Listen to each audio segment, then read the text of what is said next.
Hello everyone, हम Rajasthan art and culture में fears and festivals के बारे में डिस्कशन कर रहे हैं। अगर सिंपल लैंग्वेज में अगर हम बोले तो मेले और त्यौहार हम पढ़ रहे हैं। अब तक हम श्रावण मंथ से और फाल्गुन मंथ तक के जो इम्पोर्टेंट फेयर्स एंड फेस्टिवल्स हैं उनके बारे में डिस्कशन कर चुके हैं। इस वीडियो में हम चैत्र मंथ और उसके बाद में आता है वैशाख मंथ, उन दोनों में जो भी इंपॉर्टेंट फेयर्स एंड फेस्टिवल्स हैं उनके बारे में डिस्कशन करेंगे। वीडियो को स्टार्ट करने से पहले 2-3 इंपॉर्टेंट बातें हैं, वो आप अच्छे से सुन लीजिए। सबसे पहले जो हिंदू कैलेंडर के अकॉर्डिंग जो मंथ होते हैं, चैत्र, वैशाख, ज्येष्ठ, आषाढ़, ये 12 मंथ होते हैं। ये जो 12 मंथ है ये 2 पार्ट में बटे होते हैं। मतलब इंग्लिश कैलेंडर में जो मंथ होते हैं वो वीक्स में बटे होते हैं, उसी तरीके से ये हिंदू मंथ जो है, हिंदू कैलेंडर के अकॉर्डिंग जो मंथ होते हैं वो 2 पार्ट में बटे होते हैं। और उनका जो फर्स्ट पार्ट होता है कृष्ण पक्ष और सेकंड पार्ट होता है शुक्ल पक्ष। मतलब महीने की शुरुआत होती है कृष्ण पक्ष के साथ में और एंडिंग होती है शुक्ल पक्ष के साथ में। दूसरी इंपॉर्टेंट बात, आप ये पूछोगे कि आप हर तिथि से, हर डेट से रिलेटेड जो इंपॉर्टेंट फेयर्स एंड फेस्टिवल्स हैं उनके बारे में डिस्कशन क्यों नहीं कर रहे हो? क्योंकि देखो, आप देखते हो, आपने अपने फैमिली में, घर में भी देखा होगा कि हर दिन कोई ना कोई फेयर एंड फेस्टिवल्स नहीं रहता है। जो तिथि, जो डेट हमारे एग्जाम के पॉइंट ऑफ व्यू से इंपॉर्टेंट है और उससे क्वेश्चंस उठते हैं, उनके बारे में हम डिस्कशन कर रहे हैं। तो चलो स्टार्ट करते हैं। चैत्र मंथ के बारे में डिस्कशन अगर स्टार्ट करें तो इंग्लिश कैलेंडर के अकॉर्डिंग जब मार्च और अप्रैल का मंथ होता है उस समय चैत्र मंथ आता है। ये सबसे इंपॉर्टेंट बात हो गई, क्योंकि डायरेक्टली क्वेश्चन पूछ लिया जाएगा कि मार्च और अप्रैल के समय में कौन सा हिंदी महीना आता है। ओके, सबसे पहले कृष्ण पक्ष की, चैत्र के कृष्ण पक्ष, जिसको डार्क फोर्टनाइट भी आप बोल सकते हो, डार्क फोर्टनाइट। ओके, इसमें जो फर्स्ट डेट होती है, फर्स्ट डे जो इसका होता है वो होती है एकम, और उस दिन सेलिब्रेट किया जाता है दुल्हंडी। क्योंकि चैत्र से पहले, मतलब चैत्र से पहले जो महीना आता है वो आता है फाल्गुन महीना, और फाल्गुन महीने की जो लास्ट डेट होती है, पूर्णिमा जो डे होता है, उस दिन सेलिब्रेट की जाती है होली को। और होली आपको पता है कि फेस्टिवल ऑफ कलर्स माना जाता है, और इसमें दुल्हंडी का जो, होली का दूसरा दिन जो आता है वो दुल्हंडी होता है, लेकिन जो दुल्हंडी है वो आता है चैत्र महीने में। ये आपको ध्यान में रखना है। नेक्स्ट है डार्क फोर्टनाइट का जो 8th डे होता है उसको सेलिब्रेट किया जाता है शीतला अष्टमी के रूप में। मतलब जो शीतला माता होती है उसकी इस दिन पूजा होती है, और शीतला माता का जो मंदिर है वो चाकसू में है, चाकसू जयपुर के पास में। यहाँ पर शीतला माता का मेला लगता है हर चैत्र के कृष्ण पक्ष की अष्टमी को। और इस दिन क्या होता है कि पहले दिन का बनाया हुआ जो खाना है, फूड जो है, उसको दूसरे दिन कंज्यूम किया जाता है, और इसीलिए इसको बोलते हैं बाशोड़ा, मतलब बासी भोजन खाया जाता है। अब जो शीतला माता है उसका जो सवारी है वो क्या है, डंकी है, मंकी नहीं है, सॉरी, डंकी है। इसलिए जब शीतला माता का मेला लगता है उस दिन यहाँ पर गधों का व्यापार भी होता है, या फिर गधों का मेला भी लगता है।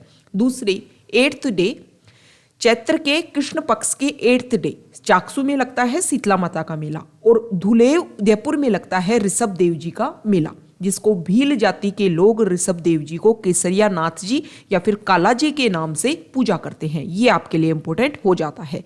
ओके, अब कृष्ण पक्ष का 11th डे आता है, और 11th डे को सेलिब्रेट किया जाता है एकादशी, और एकादशी वाले दिन जौहर फेयर, मतलब जौहर मेला लगता है। सबको पता है कि सबसे ज्यादा जौहर कहाँ पर हुए, चित्तौड़गढ़ में हुए, इसलिए जौहर मेला भी कहाँ लगता है, चित्तौड़गढ़ में लगता है।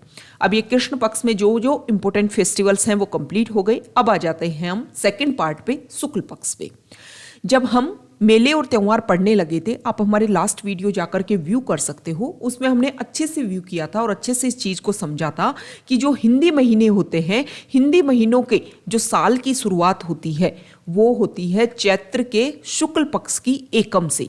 मतलब हिंदी महीनों का, हिंदी महीने जो होते हैं, जो कैलेंडर होता है उसका पहला महीना आता है चैत्र, लेकिन चैत्र में भी शुक्ल पक्ष की जो एकम होती है उस दिन न्यू ईयर स्टार्ट होता है। जैसे इंग्लिश कैलेंडर के अकॉर्डिंग 1 जनवरी को न्यू ईयर स्टार्ट होता है, वैसे हिंदी कैलेंडर के अकॉर्डिंग न्यू ईयर शुरू होता है चैत्र शुक्ल पक्ष, या फिर आप इसको बोलते हैं ब्राइट फोर्टनाइट बोल सकते हैं। ब्राइट फोर्टनाइट के फर्स्ट डे को स्टार्ट होती है न्यू ईयर। ये आपको ध्यान में रखना है। महीने की शुरुआत कृष्ण पक्ष से, लेकिन नई साल की शुरुआत शुक्ल पक्ष से। इंपॉर्टेंट बात हो गई। अब नई साल शुरुआत होती है, इस समय जो सीजन चल रहा होता है वो बसंत चल रहा होता है, इसीलिए यहाँ पर बसंत नवरात्रा स्टार्ट इस समय होते हैं। नेक्स्ट है इसका जो 3rd डे है शुक्ल पक्ष का, ब्राइट फोर्टनाइट का 3rd डे, उसको सेलिब्रेट किया जाता है गणगौर के रूप में।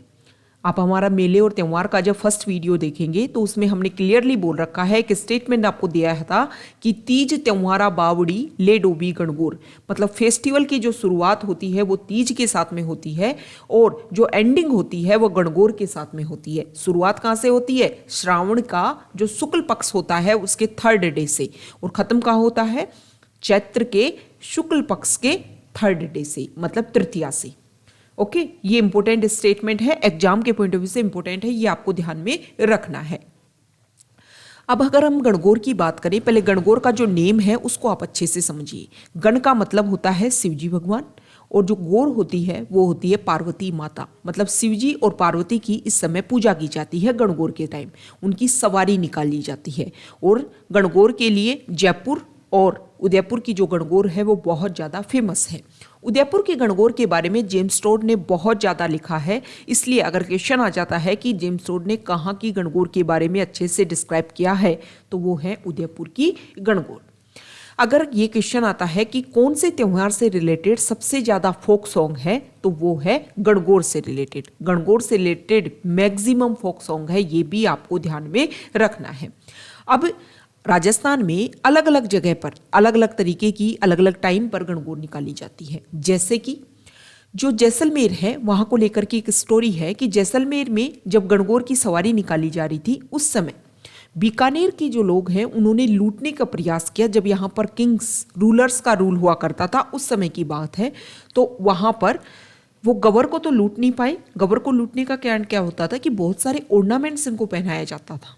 एक तरीके से सोशल प्रेस्टीज की, उस स्टेट की जो राजपूताना रियासत होती थी उसकी प्रेस्टीज होती थी। अगर इस तरीके की सवारी में कोई लूटपाट हो जाती है तो वो गवर को तो ले नहीं जा पाए, वो किसको ले गए? ईसर को ले गई। इसलिए यहाँ पर जैसलमेर में वैसे तो थर्ड डे को सेलिब्रेट की जाती है गणगौर, लेकिन यहाँ पर फोर्थ डे को, मतलब चतुर्थी वाले दिन सिर्फ गवर की सवारी यहाँ पर निकाली जाती है।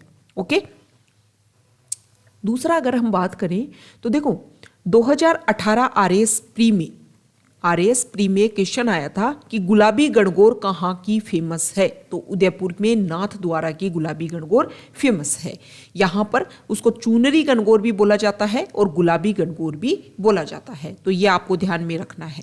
ओके, अब गणगौर की पूजा क्यों करती है? पूजा करने के दो मेन कारण हैं। एक तो अच्छे पति की कामना, जितने भी व्रत होते हैं आपने देखा होगा कि डायरेक्ट और इनडायरेक्ट यही टारगेट होता है, और दूसरा इसमें जो लड़कियां होती हैं वो अपने भाई के लिए एक अच्छी वाइफ की कामना के लिए भी गणगौर की पूजा की जाती है।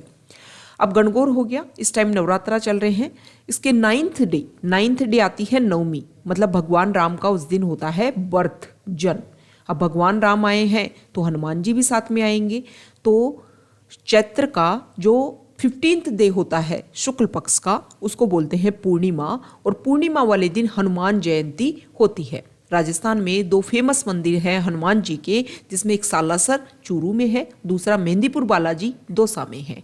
अब अगर क्वेश्चन ये आ जाए कि कौन सी जगह पर, इन दोनों में से कौन सी जगह पर हनुमान जी बियर्ड्स वाले हनुमान जी, मतलब दाढ़ी मूछ वाले हनुमान जी है, तो सालासर चूरू वाले हनुमान जी ऐसे हैं। ये आपको ध्यान में रखना है। तो हमने चैत्र मंथ को कंप्लीट किया, अब आगे डिस्कस करेंगे वैसाख मंथ के बारे में। जब इंग्लिश मंथ में होते हैं अप्रैल और मई, उस समय हिंदी महीने में चल रहा होता है वैसाख मंथ। पहले तो आपको ध्यान में ये रखना है। सबसे पहले महीने का स्टार्ट पार्ट होता है कृष्ण पक्ष, सभी को पता है, डार्क फोर्टनाइट इसको बोलते हैं। इसकी जो थर्ड डे होता है, थर्ड डे जो होता है डार्क फोर्टनाइट का थर्ड डे, उस दिन मनाई जाती है धींग गवर गणगौर। क्या होती है धींग गवर गणगौर? मेवाड़ का एक राजा था राज सिंह की एक रानी थी जोधपुर की।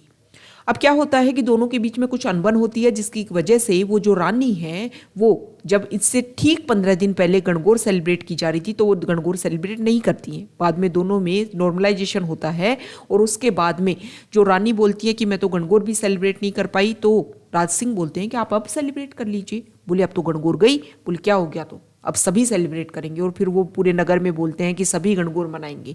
इसलिए इसको बोलते हैं धींग गवर, मतलब जबरदस्ती की गणगौर की पूजा की गई है। अब रानी कहाँ की थी? जोधपुर की थी, इसलिए जोधपुर में इसका मेला लगता है। तो सिर्फ इंपॉर्टेंट एक फेस्टिवल लिस्ट में आता है धींगवर मेला, ये आपको ध्यान में होना चाहिए। इसके पीछे की जो स्टोरी है वो भी आप समझ चुके होंगे। अब चलते हैं हम शुक्ल पक्ष की ओर, मतलब ब्राइट फोर्टनाइट की तरफ। इसका जो थर्ड डे है, देखो तीनों रेगुलर थर्ड डे हम डिस्कस कर रहे हैं। चैत्र का जो थर्ड डे था उस पे गणगौर आई, इसके थर्ड डे पर जस्ट 15 डेज बाद में आई धींगवर गणगौर, और उसके जस्ट 15 डेज बाद में आती है आखा तीज या फिर अक्षय तृतीया। अक्षय मतलब जो कभी क्षय ना हो। ओके, अक्षय तृतीया को राजस्थान में बहुत ज़्यादा चाइल्ड मैरिज होती है, मतलब बाल विवाह अगर हम देखें तो सबसे ज़्यादा बाल विवाह अक्षय तृतीया को होते हैं। अक्षय तृतीया वाले दिन बीकानेर जो राज्य है उसका स्थापना दिवस भी होता है, फाउंडेशन डे होता है, इसलिए उस दिन क्या होते हैं, काइट यहाँ पर उड़ाई जाती हैं, पतंगे उड़ाई जाती हैं। शुक्ल पक्ष का ब्राइट फोर्टनाइट का जो 15 डे होता है वो होता है पूर्णिमा, जिसको बुद्ध पूर्णिमा या फिर पीपल पूर्णिमा बोलते हैं। बौद्ध धर्म के जो संस्थापक जो फाउंडर थे भगवान बुद्ध, उनका जन्म मतलब बर्थ, उनकी डेथ और उनको जो नॉलेज गेन हुआ, ज्ञान की जो प्राप्ति हुई वो इसी दिन हुई थी। इसलिए जो बुद्ध रिलीजन है, बौद्ध रिलीजन, उसका एक ही इंपॉर्टेंट डेट आती है, वो आती है बुद्ध पूर्णिमा, और वैसाख की पूर्णिमा जो होती है उसको पूर्णिमा सेलिब्रेट किया जाता है। हिंदी रिलीजन में अगर देखें, हिंदू रिलीजन में, तो उसको पीपल पूर्णिमा के रूप में सेलिब्रेट किया जाता है, मतलब पीपल की इस दिन पूजा की जाती है। कुछ इंपॉर्टेंट फेयर्स इस बुद्ध पूर्णिमा वाले दिन बनाए जाते हैं, जिनके बारे में हम देख लेते हैं। एक तो बाणगंगा का मेला लगता है विराटनगर जयपुर में।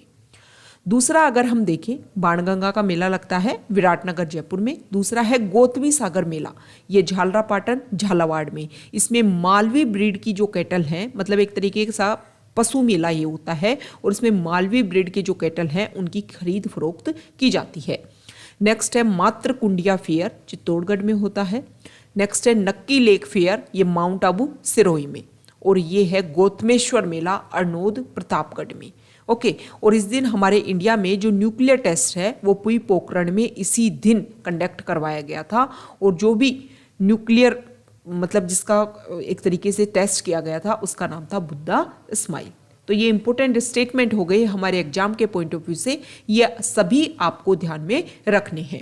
आप हमारे Telegram channel volcano RS academy के साथ में भी अपने आप को जोड़ सकते हो। वहाँ पर हर इंपॉर्टेंट PDF और एग्जाम से रिलेटेड, राजस्थान के हर एग्जाम से रिलेटेड इंपॉर्टेंट इन्फॉर्मेशन आपके साथ यहाँ पर शेयर की जाती है। Okay, thank you.